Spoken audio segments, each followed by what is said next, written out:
할렐루야. 오늘 작은 상록수 예배는 코로나19로 인해서 각 가정에서 드려지는 영상 예배로 대체하겠습니다. 예배 전 간략히 안내 및 광고를 하겠습니다.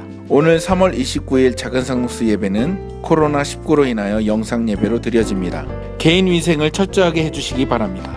외부에 나갔다 오시면 손, 발, 세면까지 깨끗하게 세척하시고 많은 사람들이 모여있는 장소에는 되도록 하지 않습니다. 3월달 생일을 맞이한 친구들이 있습니다. 3월달 생일을 맞이한 친구들은 작은 상록수 예배가 회복되는 대로 다시 축하해 주도록 하겠습니다. 영상 편지 촬영에 협조해 준 우리 친구들에게 다시 한 번 더 감사의 인사를 전합니다. 4월 5일은 고난주간입니다. 우리를 위해 고난당하신 예수님을 묵상하며 우리 생활을 절제하는 시간을 가지시기를 부탁드리겠습니다. 다 같이 묵상하시겠습니다.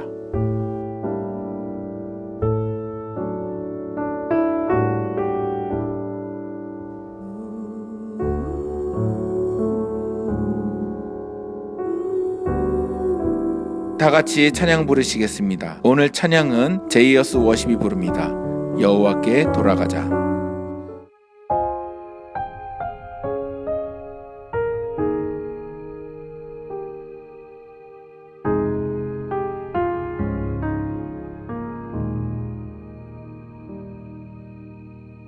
내 백성이 나를 떠나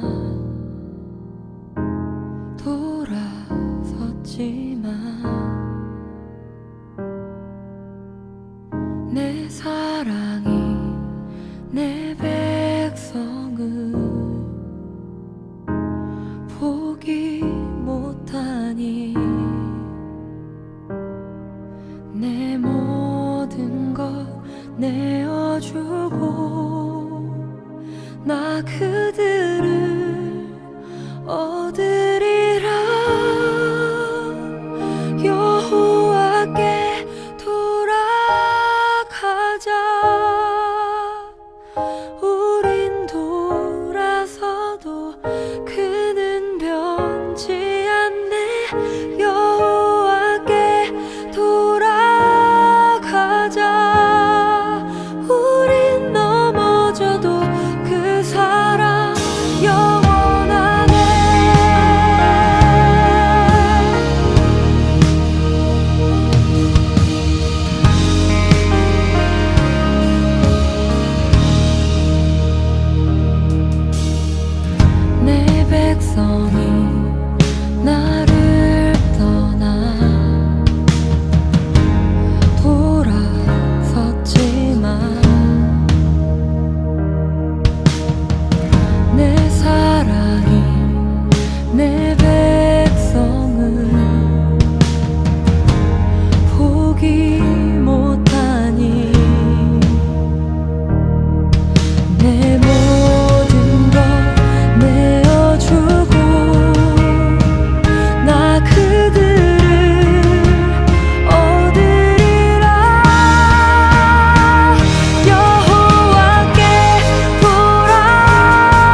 할렐루야, 우리 작은 상노수 친구들, 다섯 번째로 만나고 있는 작은 상노수 영상 예배입니다.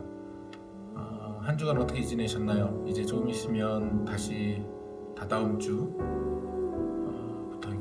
다음 주부터인가요? 이제 개학이 될 것 같은데, 우리 친구들은 어떤 지금 기분으로 이렇게 이 시간을 보내고 있는지 궁금합니다.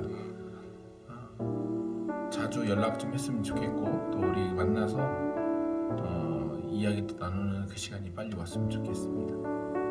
건강하고 아프지 말고 우리 한 주간 또 열심히 또 인강도 열심히 듣고 또 열심히 부모님 말씀에 순종하며 살아가는 우리 작은 상노수 친구들이 되기를 부탁드리겠습니다. 오늘 보실 본문의 말씀은 여호수아서 7장 11절에서 13절까지 말씀입니다. 먼저 말씀 보시겠습니다. 여호수아 7장 11절에서 13절 말씀입니다. 이스라엘이 범죄하여 내가 그들에게 명령한 나의 언약을 어겼으며 또한 그들이 온전히 바친 물건을 가져가고 도둑질하며 속이고 그것을 그들의 물건들 가운데에 두었느니라. 그러므로 이스라엘 자손들이 그들의 원수 앞에 능히 맞서지 못하고 그 앞에서 돌아섰나니 이는 그들도 온전히 바친 것이 됨이라. 그 온전히 바친 물건을 너희 중에서 멸하지 아니하면 내가 다시는 너희와 함께 있지 아니하리라. 너는 일어나서 백성을 거룩하게 하여 이르기를 너희는 내일을 위하여 스스로 거룩하게 하라. 이스라엘의 하나님 여호와의 말씀에 이스라엘아 너희 가운데에 온전히 바친 물건이 있나니 너희가 그 온전히 바친 물건을 너희 가운데에서 제하기까지는 내 원수들 앞에 능히 맞서지 못하리라.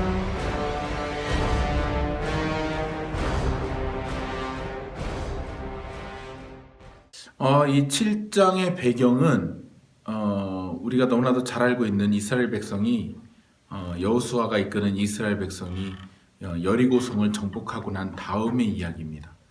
여리고성의 화려한 승리 그리고 무혈로 입성한 그 사건이 정말 위대한 승리였음을 밝혀주고 있는 6장 이후에 갑자기 등장하는 7장 1절의 말씀은 이스라엘이 하나님으로부터 진노를 사게 된 이유가 갑자기 등장합니다. 그리고 7장 2절부터 이제 등장하는 이야기 속에서 아이성이라는 성이 등장하는데 이 성은 여리고보다 비교적 작은 규모의 성이었습니다. 7장 3절에 보니까 정탐꾼이 가서 다 올라갈 필요가 없습니다. 한 2-3천 명만 가도 우리가 충분히 이길 것 같습니다. 라는 정탐꾼의 보고가 있을 정도로 굉장히 허술해 보였고 굉장히 약해 보이는 성이었습니다. 그런데 이 전투에서 이스라엘 민족은 대패를 해버립니다. 물론 이 과정 속에서 하나님께 묻지 않는, 하나님께 여쭈어 보지 않는 그런 불성실을 보이기도 하지만 정작 여기에서 주시는 메시지는 딱 한 가지였습니다. 그것은 바로 7장 1절의 말씀처럼 이스라엘 자손이 아간으로 말미암아 죄를 범했다라는 것입니다. 하나님의 그 진노를 사게 된 이 이스라엘 백성은 비록 2-3천명만 올라가도 이길 수 있었을 것 같은 그러한 아이성의 전투에서 패배해버립니다. 그리고 그들은 하나님 앞에 원망하게 되고 여호수아는 하나님 앞에 자신의 패배의 원인을 물어보는 지경에까지 이르게 됩니다. 왜 이들은 그 여리고성의 전투에서 이겼는데 왜 아이성이라는 작은 성에서는 지게 되었을까요? 우리는 그것이 알고 싶습니다. 아이성의 전투에서 지게 된 원인을 우리가 좀 찾아보려고 한다면 먼저 우리는 6장 18절에 나오는 말씀을 먼저 보셔야 될 것 같습니다. 6장 18절의 말씀 같이 보시겠습니다. 너희는 온전히 바치고 그 바친 것 중에서 어떤 것이든지 취하여 너희가 이스라엘 진영으로 바치는 것이 되게 하여 고통을 당하게 되지 아니하도록 오직 너희는 그 바친 물건에 손대지 말라. 하나님께서 여리고 성과의 전투에 앞서서 여호수아에게 명령하시고 또 여호수아에게 부탁하셨습니다. 여리고 성과의 전투에서 너희는 이렇게 하여라. 그 성을 주위를 돌라는 명령을 내리신 후에 내가 반드시 그 성을 이기게 해줄 것인데 너희가 해야 될 것이 있는데 그 승리를 하게 되면 그 싸움에서 옛날 전쟁에서는 전리품이라는 것이 생기거든요. 그 전리품을 온전히 하나님께 바치는 것이 되어라 라고 말씀하셨다는 것입니다. 즉 다시 말해서 여리고 성에서 전투에서 이기게 되면 그곳에서 나오는 금은 물품이나 어떤 좋은 것들이나 어떤 모든 것들을 다 사람들이 전리품으로 챙겨가는 것이 아니라 그 모든 전리품들을 다 하나님께 고스란히 드리라는 것이었습니다. 그런데 그런 하나님의 말씀과 명령이 있었음에도 불구하고 우리 아까 읽었던 7장 1절의 말씀과 같이 7장 1절의 말씀과 같이 아간이 자기가 갖고 싶어 했던 것, 보고 싶고 탐났던 물건을 가져다가 숨겨버립니다. 그로 인해 하나님께 범죄하게 되고 이스라엘 자손들은 하나님의 진노에 휩싸이게 된 것. 아이 성과의 전투에서 당연히 승리할 줄 알았던 이스라엘 백성들은 패배하게 되자 그 이스라엘 백성을 이끌었던 여호수아는 하나님께 물어봅니다. 하나님, 우리가 왜 이렇게 패배했습니까? 우리를 이렇게 죽이시려고 이렇게 끌고 오셨습니까? 라고 하자 하나님께서 오늘 읽으신 말씀을 주셨습니다. 오늘 읽으신 말씀 속에 하나님께서 뭐라고 말씀하시면 11절에 이스라엘이 범죄하여 내가 그들에게 명령한 나의 언약을 어겼다 라고 말씀하고 계신 것입니다. 하나님께서 아까 6장 18절에 여리고 성과의 전투에서 승리하게 해줄 것인데 그 승리에서 얻는 모든 전리품들을 다 고스란히 하나님께 바쳐라. 그렇게 될 것인데 하나님께서 너에게 반드시 승리를 주실 것이다 라고 약속하셨던 그 약속의 말씀을 하나님은 이행을 하셨습니다. 그런데 그것을 이스라엘 백성들은 어긴 것입니다. 그래서 오늘 읽으신 7장 11절의 말씀과 같이 이스라엘 자손들이 약속을 어겼다라고 얘기하시는 것입니다. 하나님께서는 우리에게 약속하신 언약을 반드시 성취하시는 분이십니다. 하나님은 신실하시고 하나님은 우리에게 하신 약속을 한 번도 허투루 옮기시거나 그것을 바꾸시는 변덕을 부리신 적이 없으십니다. 하나님은 우리에게 어떠한 약속을 하셨다고 한다면 반드시 그 약속을 이루시는 분이십니다. 그런데 문제는 죄가 많은 우리가, 죄의 속성을 가진 우리가 하나님과의 언약을 어긴다는 것입니다. 11절에 계속해서 보면 하나님께 온전히 바치랬던 물건을 가져가고 도둑질하며 속이고 그들이 물건 가운데 두었다라고 합니다. 그리고 이스라엘 자손들이 그들의 원수 앞에서 능히 맞서지 못하고 그 앞에서 돌아섰나니 이는 그들도 온전히 바쳐진 것이 되었다는 것이죠. 이게 무슨 말이냐면 하나님께서 온전히 바쳐라라고 하셨는데 그 약속을 지키지 않자 하나님은 이스라엘 백성을 아이 성에게 붙여줘 버렸다는 것입니다. 아이 성에게 패하도록 아이 성에게 내어주었다는 것이지요. 그리고선 오늘 읽으신 말씀 13절을 보니까 하나님께서 너는 일어나 백성을 거룩해 하고 그리고 스스로 그 거룩하게 해서 하나님께 온전히 바쳐질 그 물건을 다시 하나님께 온전히 드려서 그 물건이 너희 가운데 없어질 때까지 내가 원수들 앞에서 능히 맞서지 못하게 할 것이다 라고 이야기하십니다. 이것은 하나님께서 어떤 물질이 필요하셔서 하나님이 물건이 없으셔서 그 백성들에게 요구하시는 것이 아니라 그 죄악 속에 있었던 것에서 완전히 벗어나기를 원하신다는 것입니다. 아간이 범했던 그 죄에서 완전히 벗어나기를 원하신다는 것이죠. 더 이상 그 죄의 속성에 담고 있지 말고 그 죄에서 벗어나라고 말씀하시는 것입니다. 하나님은 죄를 원하지 않는다는 것입니다. 사랑하는 우리 작은 상무수 친구들, 우리는 하나님 앞에 얼마나 죄의 속성을 버려가며 살아가고 있습니까?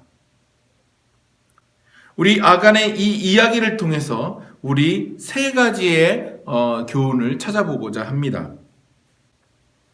첫 번째로는요, 같이 읽어보실까요? 시작! 내가 한 것이 아니고 하나님이 승리케 하셨다는 신앙 고백이 필요합니다.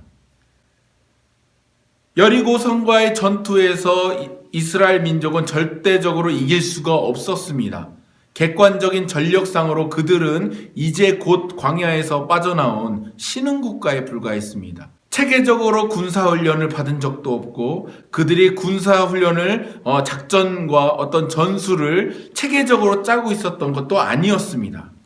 오직 그들은 이집트를 빠져나와서 출애굽한 이후에 광야에서 38년간 살아가면서 하나님의 말씀대로 그 말씀대로 살아가기 위한 훈련만 있었을 뿐 어떠한 군사적인 훈련이나 군사적인 작전으로 키워진 군사들이 아니었습니다.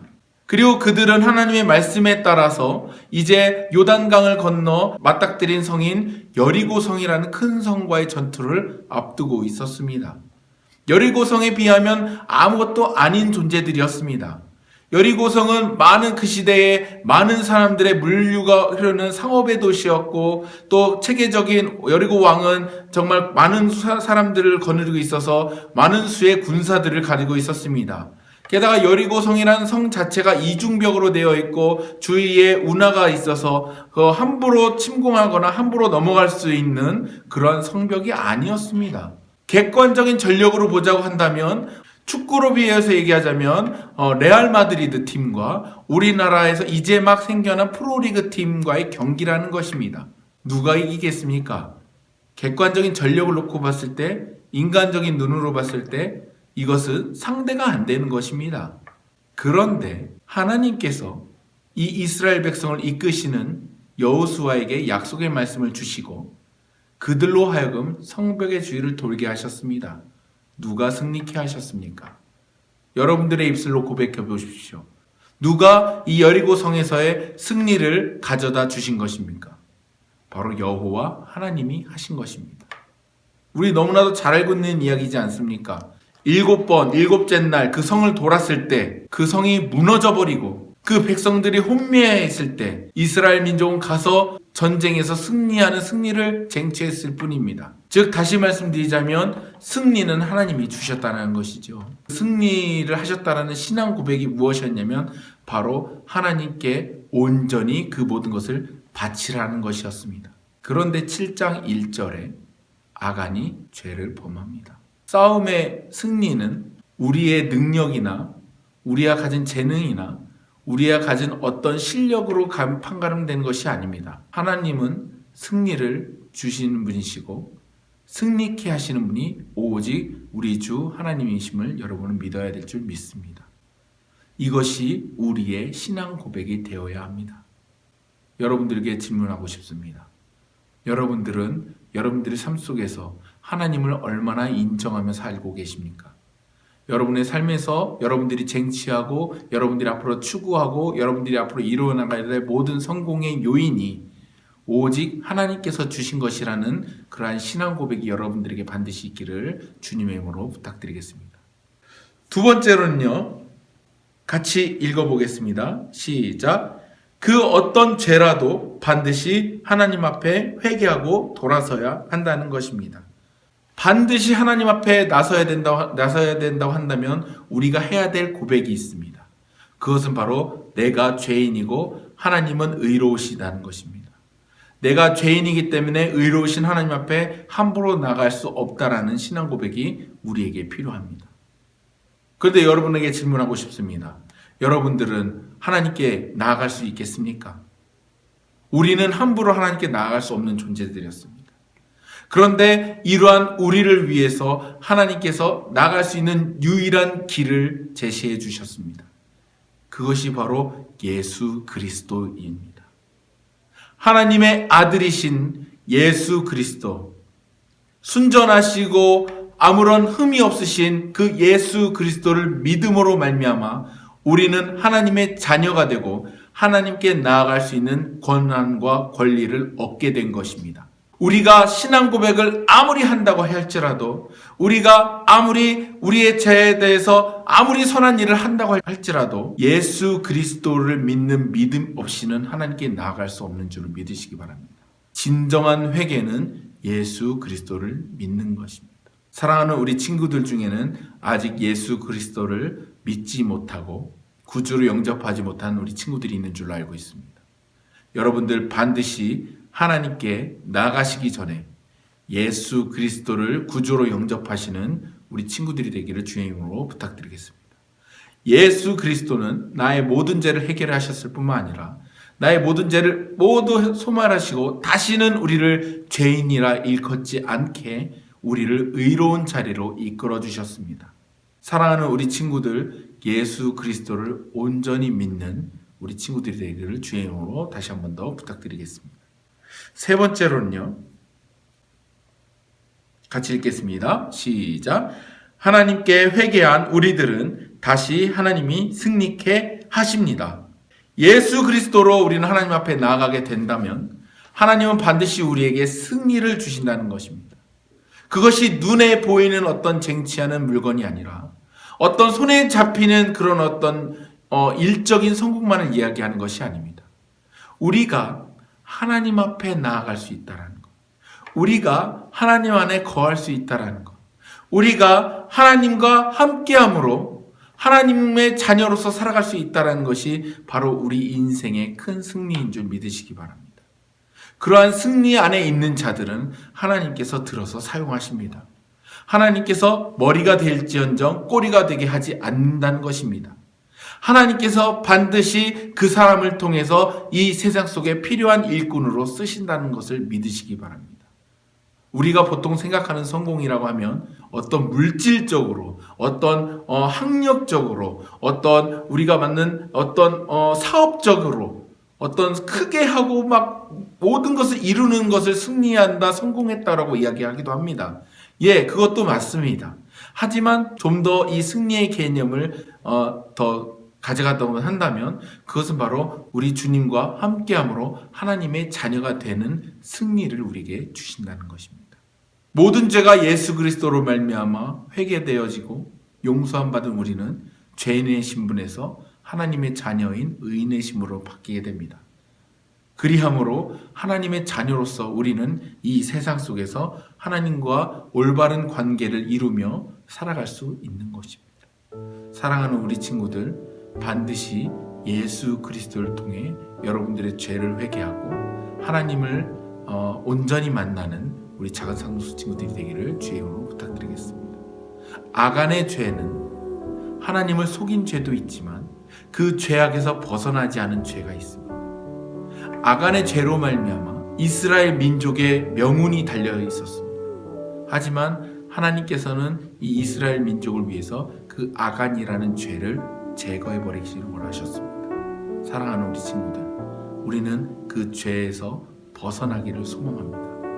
하나님과 올바른 관계 안에 있을 때 우리에게 반드시 승리를 주시는 분이 하나님이신 줄 믿으시고 오늘도 승리하는 우리 작은 상노수 친구 되기를 주의 이름으로 부탁드리겠습니다.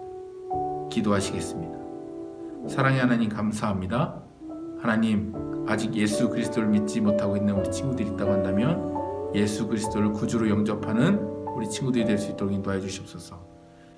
이 시간 예수 그리스도를 믿습니다.